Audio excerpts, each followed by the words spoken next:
निवडणूक रणनीतीकार प्रशांत किशोरांच्या राजकारणातील प्रवेशाचे महाराष्ट्रामध्ये पडसाद उमटलेत। प्रशांत किशोरांच्या पक्षाची विनय कोरेंच्या पक्षासारख्याच नावाने नोंदणी करण्यात आली आहे। जनसुराज या नावासारखं जनसुराज या नावाने हा पक्ष नोंदवला गेलाय। निवडणूक आयोगाने प्रशांत किशोरांच्या जनसुराजला सफरचंद हे चिन्ह दिलंय। विनय कोरे निवडणूक आयोगाकडे प्रशांत किशोरांच्या पक्षाबद्दल विचारणा करणार आहेत। जनसुराज्य पक्ष 2004 पासून नोंदणीकृत आहे। निवडणूक आयोगाने कसं याला साधर्म्य असलेलं नाव दिलं असा सवाल आता उपस्थित करण्यात आला।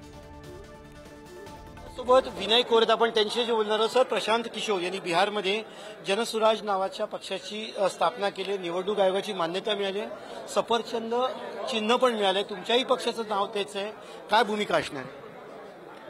आम्ही 2004 साली हा पक्ष रजिस्टर केला आणि मला वाटते हा विचार जो होता की राजकारण कशासाठी करावं किंवा लोकशाहीमध्ये पक्षांचं काम कसं असावं ते लोकाभिमुख असणावं असं हे नाव आम्ही त्याला दिलं होतं आणि मला वाटते तेच नाव प्रशांत किशोर सारख्या एका पॉलिटिकल ॲडवायझरनं आज स्वीकारलं। म्हणजे आमचा तो विचार 20 वर्षापूर्वीचा आम्ही केलेला योग्य होता असं आम्हाला वाटतं।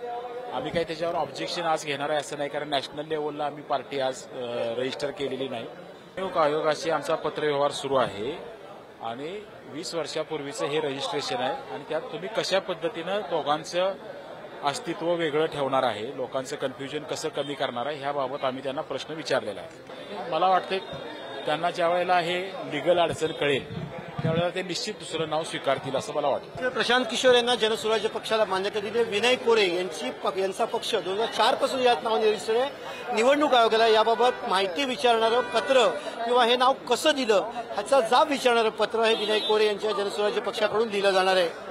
कॅमेरा पर्सन प्रकाश भोईसोबत पंकज दळवी, पुढारी न्यूज, मुंबई।